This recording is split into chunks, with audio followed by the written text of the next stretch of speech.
All right. Welcome to Manifest This Believer versus Skeptic. Jennifer and I are here today, and today we're going to talk about some fun things called vision boards. So it's pretty much synonymous with manifestation, Jennifer. And you know me, I'm going to be skeptical about pretty little pictures on cardboard. Tell me about it.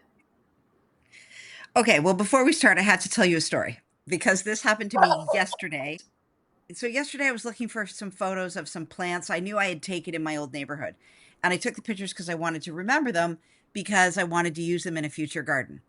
So, as I'm looking for this picture, I come across this picture, which is this bed that I loved on Selling Sunset. And I took a picture, I took a screen grab of it because I loved it. And I took a couple angles of this picture.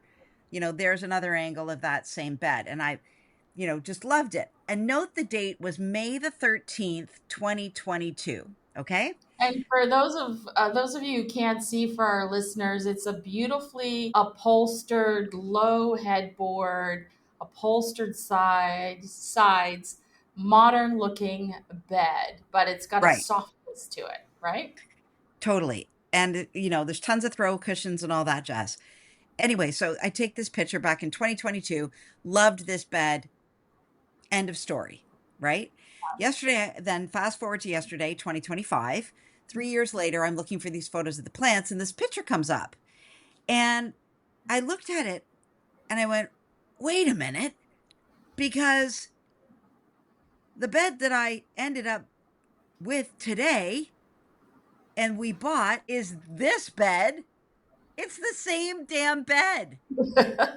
And I had nothing to do with it. When we were furniture shopping in 2023, a year later, it was my boyfriend that pointed it out and said, that's the bed I want. And I said, done. Not even thinking that subconsciously my subconscious had remembered that bed and it had been brought into my physical experience. And now I own that bed. So, Okay, I'm going to yeah, be the skeptic, right? go Like, ahead. okay, so Jen's giving me a funny face right now. She's waiting for it. So honestly, I mean, isn't it also just liking your style? Like you asked me, and I love stuff that's mid-century modern. And, somebody who knows me will point to something and say, that's kind of cool. Isn't that just something that he knew about you and knows He that you like didn't, that type though. of thing? He didn't. He had no idea that someday by myself I had screen grabbed a bed on Selling Sunset. He had no idea. None. And I'm not, you can say, Jennifer, nice story. You're piecing the whole thing together now after the fact. Okay, that's fine. I'm telling you, I am blown away again at the accuracy of everything we're talking about because even that, I had no idea that was going to come into my physical experience. Fair enough. So Okay, let's talk about so vision boards. Let's talk about yes, vision let's talk boards. about vision boards. What is it for you that make vision boards so powerful? Well, I'll Because tell I you just what it think is they're from. cutting up magazines. Well, they are, and that part's fun anyway. So even if that's all it is, like how fun is that at 56 years of age to sit down at a table with a whack of magazines and go through them, even with no intention? I mean, call that fun. I think that's fun. Okay. Anyway, the reason I love vision boards, and we can talk about, first of all, let's talk about what a vision board is. So a vision board is really just a collage of images and or words, or both. I use both, representing your goals, your dreams, and your ideal life. Okay, so this isn't just arts and crafts. This is, I believe, and a lot of other people out there besides me believe, this is energetic alignment. So let's just start there. Okay. If you go into the masters, and when I say the masters, I mean the Rhonda Byrnes of the world who wrote The Secret. I'm talking about the Rhonda Byrnes, the Bob Proctors, the Esther Hicks and Abraham Hicks, the Joe Dispenzas, the Jack Canfields, the Neville Goddards, then the list goes on. If you talk to the masters, they all have their own reasoning and definitions as to why these are important. But the bottom line is this for all of them: they emphasize and they provide clarity and focus and repetition of imagery for things that you want in your life. And this is very powerful because we've talked about the subconscious mind before. The subconscious mind is the pure power, right? But it Okay. is programmed.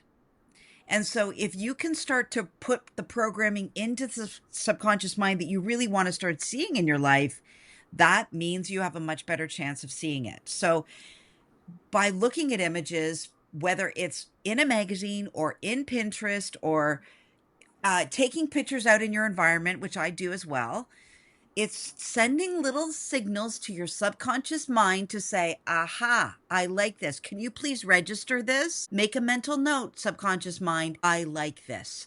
And then your subconscious mind becomes like a bit of a beacon, and it's now zeroing in on all the stuff that you put into the target. Like it will zero in on what you want it to. Okay. So I don't know, is it kind of wishful thinking a little bit? Sure, it's wishful thinking, but if you stay in the wishful thinking place, chances are it won't come. There's a lot more to it. Before Okay. we dive into that, I'd like to tell you why I find vision boards so powerful. Visualization in the law of attraction and manifestation is a big deal. Everybody talks about the power of it. Neville Goddard kind of made it very, very famous because he talks about the law of assumption. And the law of assumption is that when you assume it's already yours, that's when the universe starts to make motion to bring it towards you. Imagination is the most powerful tool you've got to start the law of assumption in the works. I struggle with visualization. I cannot close my eyes, very rarely. Can I close my eyes and go into some kind of visualization meditation and see the thing in my imagination with my eyes closed? I have a tough time with that. So I've had to do a workaround. And my workaround is vision boards. Because if I can see it with my open eyes, I can latch on to that. So it's really helped me in my life of bringing the things into my world that I want to see. Okay, so there is a little bit of neuroscience behind this in the reticular activating system, or the RAS. And it's really, the visual cues, like you're mentioning, about the whole thing. We've talked about this before. If you're house hunting or you want to buy a particular red car, you're then sort of seeing what you want everywhere because your brain is constantly taking a look at it. So I could see how there might be some science behind what you're saying, but the flip side is maybe it's just a little bit of selective attention. Maybe I would say it certainly helps you get into the frequency of having it now. And if you cannot get into the frequency of having it now, the vision's too big. So I'll give you an example. I'm a sailor, now a yachter, I guess would be the right word. And I always look at really luxurious yachts on Pinterest, ones that have bows on them that are designed with furniture you would buy for a living room on the bow of this yacht. And for the longest time, I would look at those pictures and go, "Ugh, yeah, not going to happen, Jennifer." So guess what? Guess what message I just sent to my subconscious mind? I just sent not going to happen. I literally just said that. And whether you're saying it out loud or you're saying it in your head, your subconscious read it. Okay, got it, Jennifer. Not going to happen. Okay. So looking at a vision allows you to get into the feeling of the thing. And again, we've talked about this before. The feeling is the secret. In fact, if I had written Rhonda Byrne's book, I would have called it Feeling is the Secret. Other people have mentioned that too. Not just the secret, because the secret is feeling. If you can start to feel the thing that you want in your life, you are golden. Okay, so you've told us what vision boards are. What are vision boards not? So they're not a magic spell. Okay. So you can't glue a Lamborghini to your board and expect delivery. Doesn't happen like that. Actually, that's not true. It could happen, but you would have to be such an advanced student in the understanding of there is no time, there is no lack for that to happen. So I'm kind of assuming that our audience is a little bit more on the beginner end of the scale, and I'm going to come from that perspective. So, can't glue a Lamborghini to your board and expect delivery. Okay. Okay. It could reinforce lack, like I just mentioned. Sometimes I look at yachts and go, that's not going to happen. So it's constantly looking at what you don't think is going to be true or things that you don't have. And you can really own that from a feeling perspective. That can backfire. You use it for activation, use it as an activation tool, not a waiting room. Okay. So use it to get excited about something, not the fact that you're sitting and waiting for it to come. Does that make sense? So, like, you're hoping for something, but you've got some homework behind it. Totally. That's Okay. great. Okay. Okay. Yes. So let's call it step one. It is step one. Ask. The Okay. biggest challenge people have with step one, ask, is they don't know what to ask for. Right. Okay. So, in its simplest terms, vision boards can be step one of the law of attraction and manifestation in asking. And if you need help to understand what you want to ask for, start flipping through those magazines. So how big is the ask? It can be as big as you want. And listen, there's a girlfriend in my family's life, and back in her 20s, she would say the following things. Take this with a grain of salt, audience, but I'm just going to tell you the exact truth. I want a rich man. I want a good looking man. I want a man that's successful, that will provide the kind of lifestyle for me and the family that we will have. And I'm telling you, if a man came on her doorstep or into her ecosphere and he was not one of those all of those four things, she wouldn't even pay him any mind. She was Right. so adamant on having those four things in a man. And guess what? She married all four things. In fact, this man ended up selling his technology for decamillions not too long ago, probably when they were in their late 30s. So she got everything she asked for. She asked, she was specific, she held her ground, she was patient, and he showed up. Okay. So, what if something that you ask for comes to you in a manner that's unexpected or difficult? Can you control that side of it? No, you can't, because this is, and we've talked about this before, your job is to ask, your job is to believe, and your job is then to receive. Your job is not, nowhere in those three did I say how. How's it going to come? How's it going to happen? But if you truly are asking and waiting with belief, 9 times out of 10, you'll get something bigger and better than you ever imagined. But your job is not to control how it comes. Okay. Okay. But if we go back to vision boards again, like vision boards really for me are that first step, staying in the ask.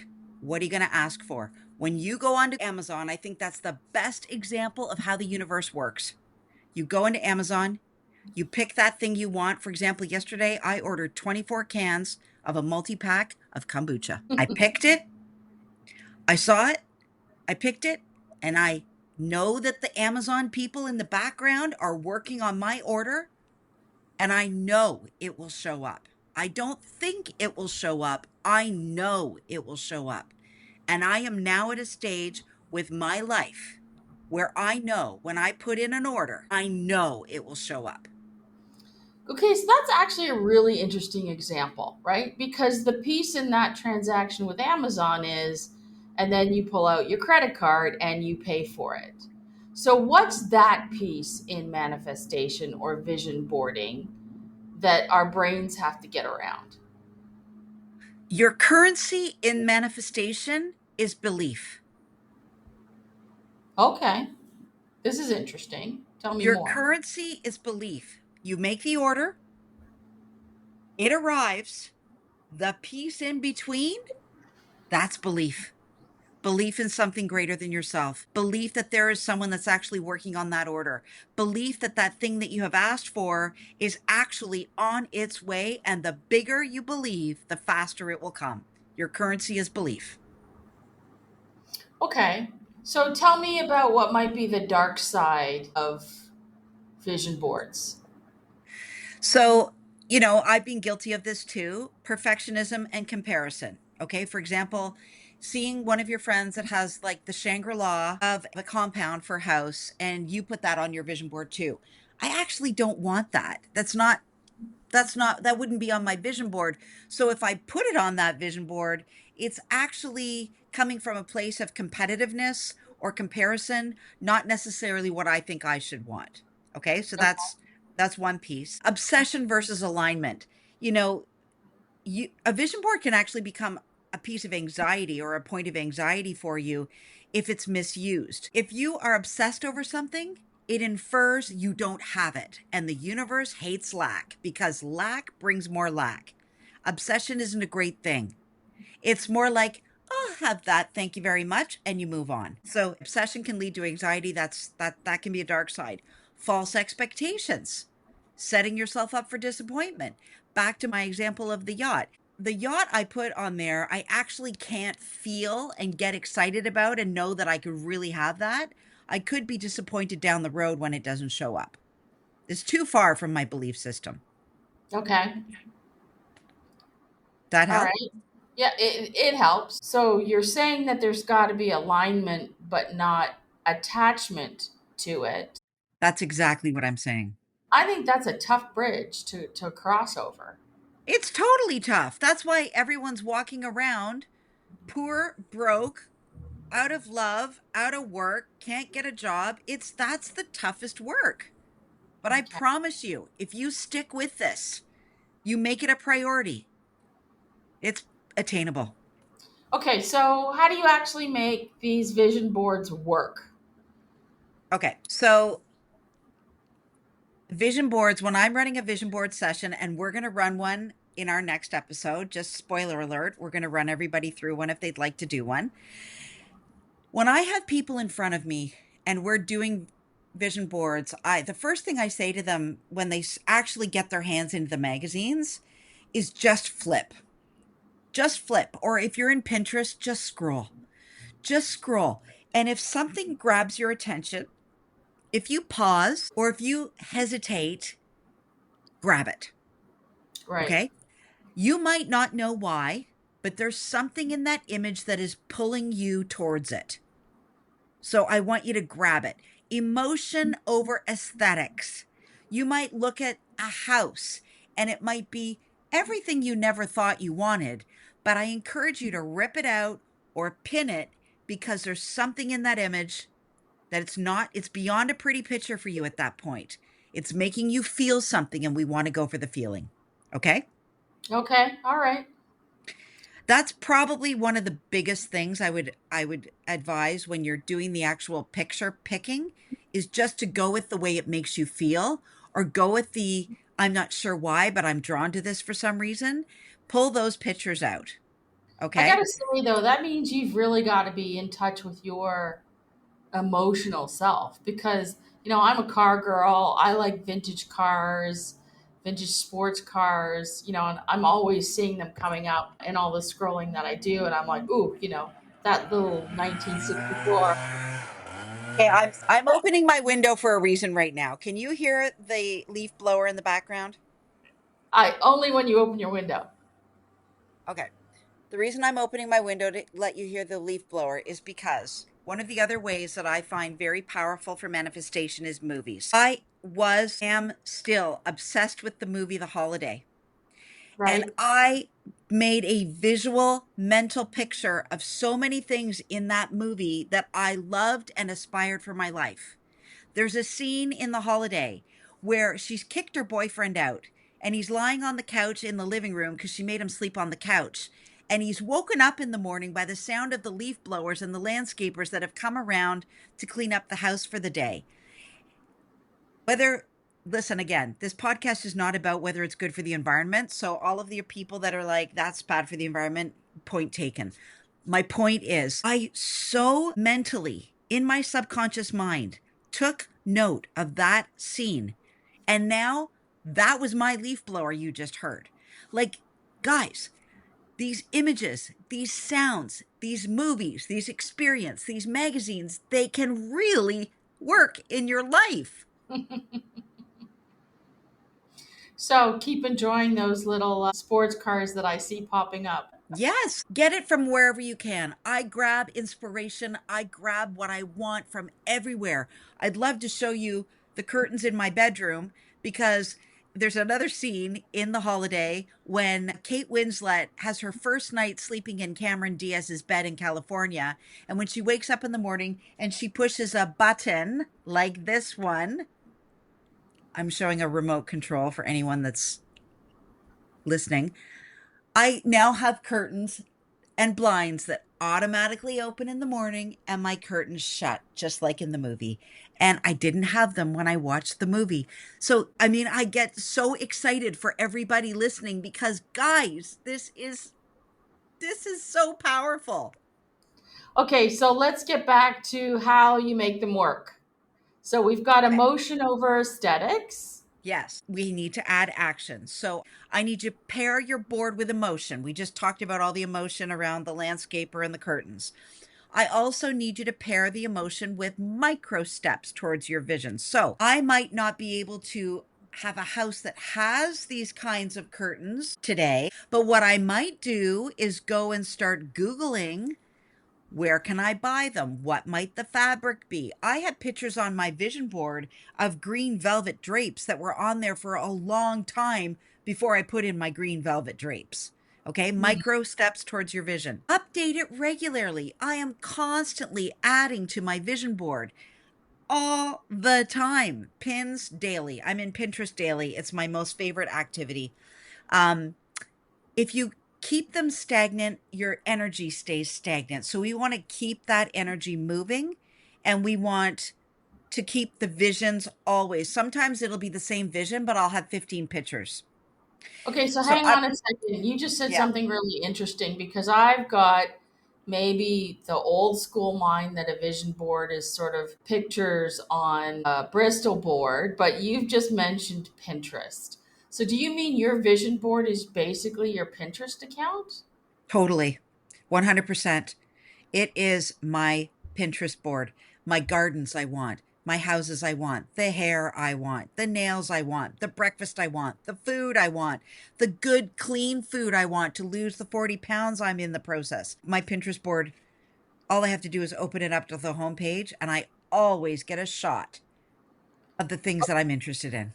Okay, that's interesting because you know I'm a tech girl and I prefer technology over old school.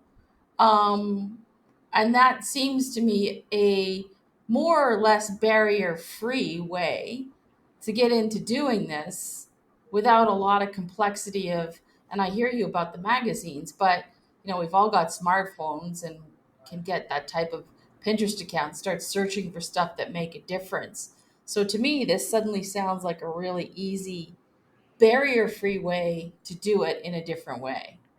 Absolutely. I'll also tell you this. I wish I'd come up with this myself, but I didn't.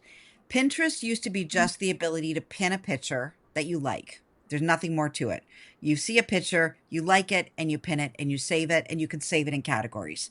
Now in Pinterest, you can actually go in and create what's called a collage. And if you can see this, Sharon, I'm showing it to you, but that collage right there was made in Pinterest, and it Hmm. is categories of my life in every single area that I want to focus on and I have goals towards. Health, wealth, family, travel, food, money, everything is on that collage. And that's free. You can do that for free in Pinterest.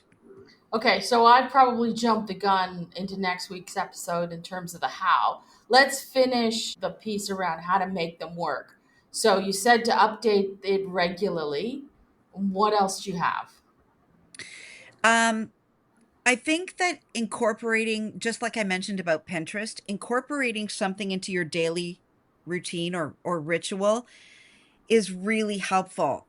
You know, all the thought leaders would say to meditate. You can meditate, but I'm telling you, when I'm in Pinterest, I'm in a meditation. So, visualize, script with your board. I work on mine every single day. I'm in Pinterest every single day. I am Wow. making notes in my notebook every single day. This is a daily activity for me, and my life reflects that. I, So I what if think, you're yeah, what if I you're think that somebody wraps it like up. yeah, what if you're somebody like me and I'm going to say it. This sounds like an awful lot of work. I get what you're saying in terms of the benefits, but what if you're sort of a little bit more, I'm dipping my toe into this? So fine, dip your toe in, open up a Pinterest account, start Yeah. there, visit it every now and again. That's fine. I started there. I mean, now I've made a career out of it. I am making a career out of it, right? Notice the present tense. I'm 5 steps ahead because I'm just such a believer and I'm so grateful for everything that, this material has brought to my life. Okay, well, that's great. I think we've got a sort of a good idea on what vision boarding is. Do you have any closing thoughts? Yeah, I mean, just before we move on, I just want to say like if you can find a way to live in your vision board and not just look at your vision board, and we can talk about that more in the next episode. I think that's huge. How would I close this off? Yeah, used right, a vision board is a tuning fork for your future. You can absolutely tune in to what you want your life to look like with a vision board. Yeah, I mean, from the skeptic side, I'll look at it in a different perspective. It's kind of like buying a gym membership and never going to the gym Yeah, it is. It is if it's used right. 100%. We get Yeah. busy. Life's busy, right? After this, I'm going to go into to my other job and start, selling. It gets busy. That's why monks stay in caves. It's really easy to stay in the zone when you live in a cave and you don't have to interact with people. Right. Right. Okay, well, this was a lot of fun. It was a great episode to chat about. I'm excited to listen to the conversation about actually building the vision board. So, we're going to stay in the dreamer zone a little bit. And next time, we'll be talking about, I think, the scripting and how writing it down can bring it all to life. Is that right, Jen? Anything else to add? I think if people have a little bit of guidance on how to get started or even how to go like 2.0, if you've got one and you want to give another one a shot, I've got lots. Mm-hmm. The next episode might be really helpful. Oh, thanks for listening, everybody. And if you want to shoot us an email, we're at info@truthanddare.ca, and we'd love to hear from you. Have a great week.